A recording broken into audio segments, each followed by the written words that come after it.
Buenas noches, en esta ocasión voy a hablar sobre el sistema de justicia indígena. En Ecuador es una de las manifestaciones más claras del pluralismo jurídico. Esto significa que en un mismo territorio conviven dos sistemas de justicia distintos pero con igual valor legal: la justicia ordinaria y la justicia indígena. La justicia ordinaria conformada por jueces y tribunales. El fundamento legal para el sistema de justicia indígena se basa en el artículo 171 de la Constitución y en el convenio 169 de la OIT. El Estado ecuatoriano reconoce que las comunidades, pueblos y nacionalidades indígenas tienen la autoridad de aplicar justicia según sus propias tradiciones y normas ancestrales, siempre que no contradigan la Constitución o los derechos humanos. ¿Quién y dónde la ejercen? No hay juez, no hay una persona con título universitario, la autoridad es la asamblea comunal, el cabildo o los consejos de los ancianos. Son ellos quienes escuchan, deliberan, toman decisiones y dictan sanciones. Los objetivos: a diferencia de la justicia estatal, que suele ser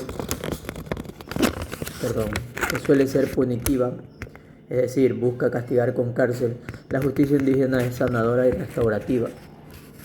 Busca devolver el equilibrio y la armonía a la comunidad, busca la rehabilitación del individuo y prioriza la reparación a la víctima.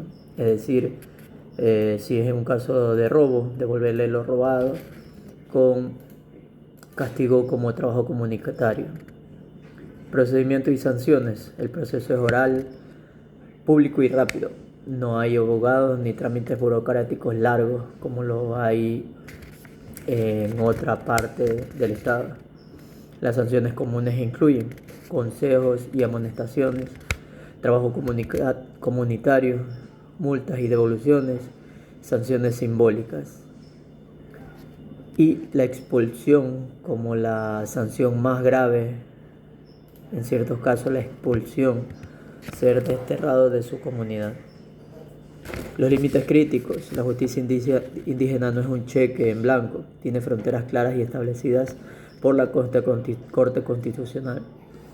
Derecho a la vida: no existe la pena de muerte. Integridad física: no se permiten torturas o tratos degradables. Si una persona ya fue juzgada por la justicia indígena, no puede ser juzgada otra vez por la justicia ordinaria o por el mismo hecho, o viceversa.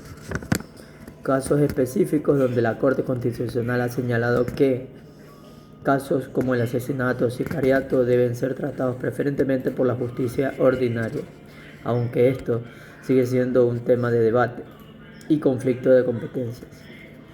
Relación con el Estado de la justicia indígena: aunque es autónoma, existe una obligación de coordinación y cooperación. Si la política o un juez ve que un caso está siendo resuelto de forma legítima por una comunidad, deben respetar esa jurisdicción. Por el contrario, si ven que está faltando a los derechos humanos, debe intervenir. El control social constitucional es el mecanismo jurídico para asegurar que la Constitución sea realmente la norma de normas, es decir, que nada pase sobre ella y que ninguna ley o decreto o acto de la autoridad la contradiga.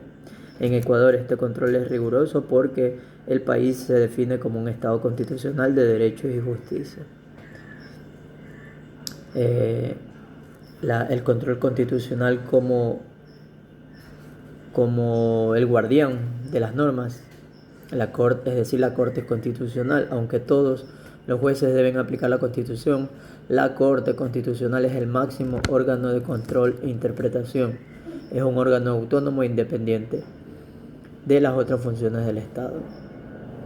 Tipos de control constitucional: existen dos formas principales en las que se ejerce este control: el control abstracto y el control concreto.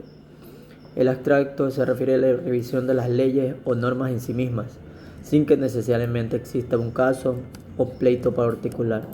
El control concreto ocurre cuando, durante un juicio común, un juez tiene dudas sobre si la ley que debe aplicar contradice la Constitución.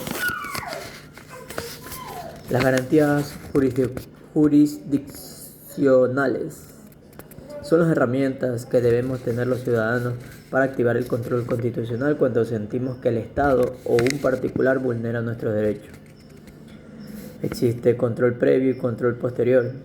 El control previo se realiza antes de que algo suceda, por ejemplo, antes de un referéndum o de ratificar un trato internacional. La Corte debe dar su visto bueno. Control posterior se realiza sobre actos o leyes que ya están vigentes para corregir errores que se detecten después. Sin un control constitucional, la Constitución sería solo un poema o un papel mojado. Este sistema evita que la tiranía de las mayorías, es decir, de la Asamblea o del presidente, hagan lo que quieran, y protege a las minorías, asegurando que siempre se respete la ley suprema por encima de cualquier decreto menor. Gracias.